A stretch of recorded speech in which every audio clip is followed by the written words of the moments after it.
اعوذ باللہ من الشیطان الرجیم بسم اللہ الرحمن الرحیم۔ انسانی اعضاء کی خلقت۔ امام جعفر صادق علیہ السلام نے مفضل ابن عمر سے فرمایا، مفضل ذرا غور تو کرو کہ انسانی جسم کے اعضاء کیوں بنائے گئے، ان کی ضرورت کیا تھی اور یہ اعضاء کیا خدمات سر انجام دیتے ہیں۔ ان اعضاء کو بنانے میں اور ہر عضو کو ایک خاص مقام پر پیدا کرنے میں اللہ تعالیٰ کی کیا مصلحت ہے، اور انسانوں کے لیے اس میں کس قدر آسانیاں اور سہولتیں موجود ہیں۔ کیا زمانہ مادہ یا فطرت میں یہ شعور ہے کہ وہ ایک خاص منصوبہ بندی کے ساتھ اس انسانی جسم کی تعمیر کر سکے۔ اچھا دیکھو، 2 ہاتھ تو کام کرنے کے لیے ہیں، 2 پاؤں چلنے کے لیے انسان کو دیے گئے، آنکھیں راہ دیکھنے کے لیے، منہ غذا کھانے کی غرض سے اور معدہ اس غذا کو ہضم کرنے کے لیے دیا گیا، جگر غذا کا جوہر نکالنے کے واسطے، اور اعضاء تولید افزائش نسل کے لیے عطا کیے گئے، وغیرہ وغیرہ۔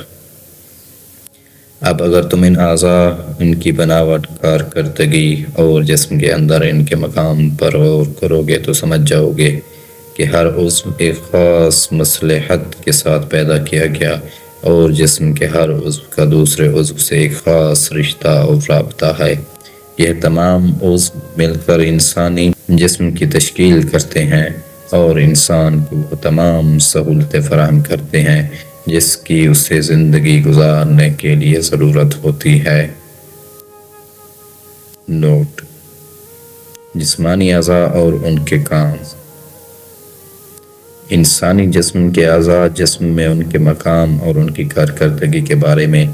امام علیہ السلام نے جو کچھ فرمایا وہ اس زمانے کے انسانوں کی ذہنی سطح کو سامنے رکھ کر فرمایا، اور مختصراً اتنا ہی بتایا جسے اس زمانے کا انسان کسی قدر سمجھ سکے اور اعضاء کی قدر و قیمت کا کسی قدر اندازہ لگا سکے۔ جسم کے اعضاء، ان کی تعمیر اور ان کی کارکردگی کے بارے میں حقیقت اس قدر حیران کن اور عقل کو ششدر کر دینے والی ہے کہ جدید سائنسی دور میں اس موضوع پر ہزاروں لاکھوں کتابیں لکھی جا چکی ہیں، اور بے شمار تحقیقات سامنے آ جانے کے باوجود آج کے ماہرین حیاتیات انسانی جسم اور اس کے اعضاء کی کارکردگی کے بارے میں یہ کہنے پر مجبور ہیں کہ انہوں نے جسم کے اعضاء اور کارکردگی کے بارے میں بہت کم معلومات حاصل کی ہیں۔